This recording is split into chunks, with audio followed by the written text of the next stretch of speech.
You know, when we look at these giants of history, we usually just see their incredible achievements. But what if the real fuel for all that greatness wasn't success at all, but a really deep personal crisis? Today, we're going to dive into how the Danish icon NFS Grundtvig, or Frederik, as his friends called him, found his entire life's purpose in a moment of absolute despair. So this is the guy you probably recognize from the history books. He was a poet, a pastor, a philosopher, basically a pillar of Danish culture. And he looks it, right? Composed, totally purposeful, a man with a plan. But the thing is, behind that stoic look was a man who was just wrestling with this profound sense of failure.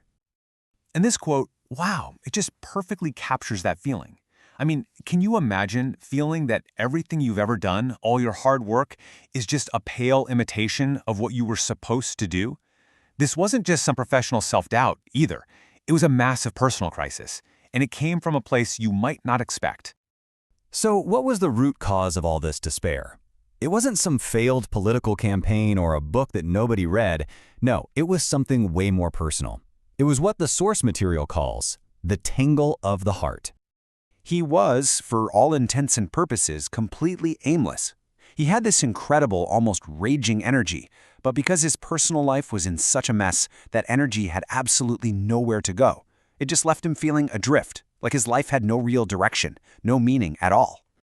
And right at the center of all this turmoil was this whole series of unresolved romantic situations. It all started with a woman named Laura. And then it continued with Lise Blish. And then, on top of that, there was Marie. Each one of these relationships just added another knot to the tangle, you know? And it left him feeling completely exhausted and with no sense of closure. Now, this is what I find so fascinating. It's the contrast. See, Frederik knew all about the great literary romances, you know, like Petrarch and Laura, these neat, tidy stories with a clear narrative. But his own life, it was messy. His stories were told in blood and flesh, and they didn't have nice, clean endings. And that huge gap between the ideal love story and his actual reality was just tearing him apart. But then, it happened. The turning point. In the middle of this winter of just deep, deep despair, something inside him finally started to shift. He hit his moment of reckoning. And this image, it just captures his state of mind perfectly, doesn't it? It's just a blur of confusion, desperation, a feeling of being totally and completely lost. He was at rock bottom, just paralyzed by his own emotions and his lack of direction. And right there, in that moment of crisis, something just clicked. A new awareness. He realized he couldn't just keep drifting. He had to consciously grab hold of that raging energy and point it somewhere. He had to build a new purpose for his life, from the ground up. So how did he do it? Well, he came up with an escape plan. But this wasn't about running away from his problems. No, it was about running toward something, a massive, incredibly ambitious scholarly project. This was his new grand plan. And instead of just some vague hopes, he created a super clear, actionable 3-point plan. Okay, so first, get the materials he needed by contacting a professor. Second, start sharing his knowledge by starting up a lecture series. And third, just bury himself in the really tough, rigorous work of translation. This wasn't just a to-do list. It was a lifeline made of pure, focused, intellectual work.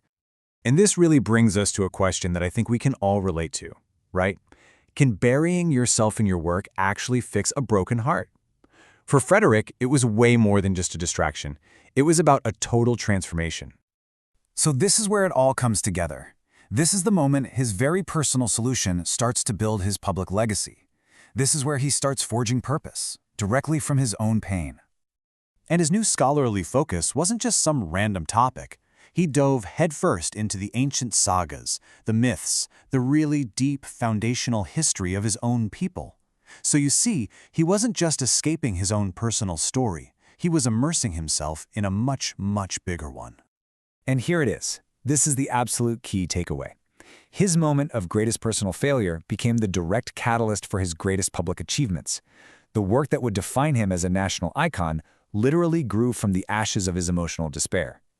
The pain wasn't some obstacle blocking his destiny, it was the path.